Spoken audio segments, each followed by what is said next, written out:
A prejudiced bully ruined my life, so I obliterated hers. When I was in elementary school, I had a bully. I'll call her AIA because it's the only nice thing I will ever do for her. It all started in the first grade. She was the instant popular girl because she talked about her time in Ghana. She was born and raised there up until she was 4 years old when her parents immigrated to America, and I thought that was so cool because the only immigrants I have ever known were from Mexico. I'm also Mexican, which is something you need to remember, because we lived in Texas.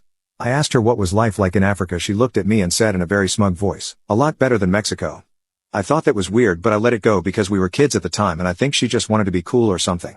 As the year went on, she always made offhanded comments about me being Mexican, and it was always directed towards me. It wasn't until the second grade when we were just learning this brand new word that we have never heard of before, prejudice. 7-year-old me at the time vaguely understood it because my mom taught me the words that was derogatory towards us and wanted me to be aware of them. Anyway, we were watching a cartoon about Martin Luther King Jr. and we were at a scene where the protesters were being unjustly arrested. I thought it was cruel and didn't think it was fair. AIA looked at me and shouted, "A Mexican like you would never understand." Followed by a bad name for Mexican people. I was horrified being called that in the middle of class, and I looked at my teacher who just shrugged her shoulders and went back to the show. I couldn't believe it. We're learning about the civil rights movement and I was called a term in front of everyone. I tried asking my teacher why didn't she say anything because what they called me was a bad word towards me and my ethnicity. All she did was say, "It's just a word, sticks and stones." I ran home in tears and told my mom everything. She was upset at first, but at the time she told me that AIA probably didn't know that that word was a bad word towards Latin people and maybe she'll figure it out when she's older or say sorry the next day.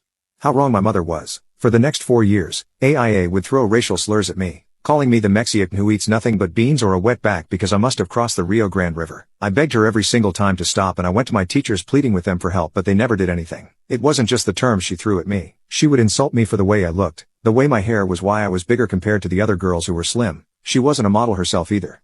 Things got worse in the 4th grade. I was going through a rough time because my mom was dating a man who drank beer as if prohibition ended. He also smoked heavily and the smell will end up on my clothes, which added fuel for AIA's fire. I would always use me as an example about the dangers of smoking, pointing out how the smell was so bad that she constantly plugged her nose every time she walked by me. It led to rumors of me never taking a bath that followed me up until the end of 6th grade. At this time my mom was starting to realize that AIA was not stopping and she tried contacting the school, but all she would get was that it was just a disagreement between two classmates.